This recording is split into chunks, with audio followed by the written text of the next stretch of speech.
So, astrology is something that's been around for a really long time. And the reason that you might want to use astrology is because you can see a lot of different pieces of your character represented in their birth chart. And a birth chart is basically just the sky, the exact placement of all of the planets in the sky at the moment that someone was born. And you don't even have to have their entire birth chart to be using astrology. Today, we're going to go through how to decide on their sun, moon, and rising, which is a lot of times called their big three. And that'll give you lots of information about your character and a lot of different ways that they might interact in a situation.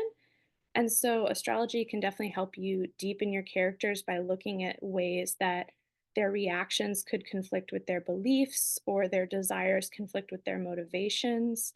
And it also could give you more insight into where they have like an extra focus or extra strengths and also extra difficulties if they have a lot of placements in one sign. Like if only one sign you think describes them the best, then that would bring up a lot of strengths and also a lot of difficulties.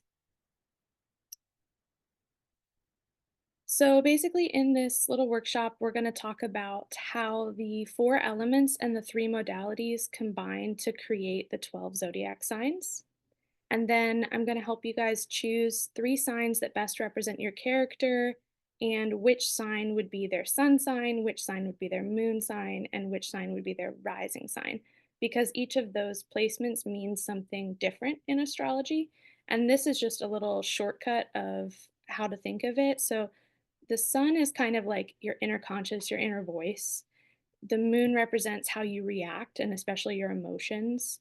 And the rising sign is kind of like the lens or the filter that you put on life. And so everything about you passes through that filter before anything else happens. So a lot of people, if they don't resonate with their sun sign, they really strongly resonate with their rising sign because it explains, it's like the very first step to getting to know someone.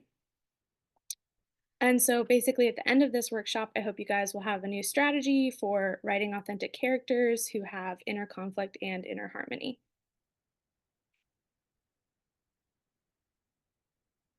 Okay. And this is just a little slide on the very basics of astrology. You absolutely don't have to be able to read a birth chart or do anything like that to use astrology in your writing. But I just wanted to give you an idea of like the foundational pieces of astrology. So, the first thing to know is that the system we're going to be talking about is tropical astrology, which originated around 5,000 years ago and then was like further developed about 2,000 years ago into the system that we use today in the West.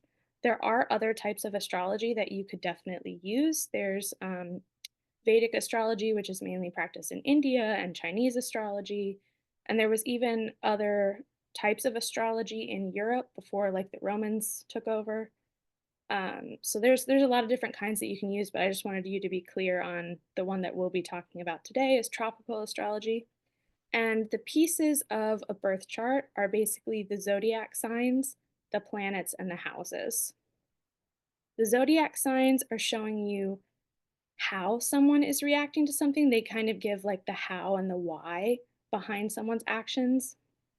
The planets show like what is happening. So Mars is associated with action and passion and motivation. And the moon is associated with emotions and relationships. So it shows you kind of like what's happening. And the houses show the area of life that those things are happening in. You don't even really have to get into the planets past the sun, moon, and rising and the houses. I think all of that is a bit too complicated for an intro. So we're just going to focus on the sun, moon, and rising. And the rising sign is where the earth met the sky at the moment of your birth. So it's not actually a planet, it's just like a point in time.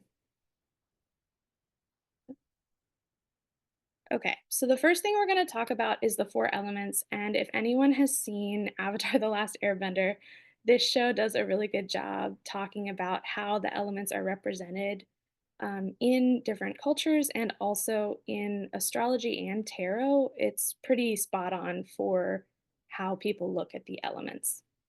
So if you ever want to watch that show, I definitely recommend it. Um, but I took the little glyphs for water, earth, fire, and air from the show.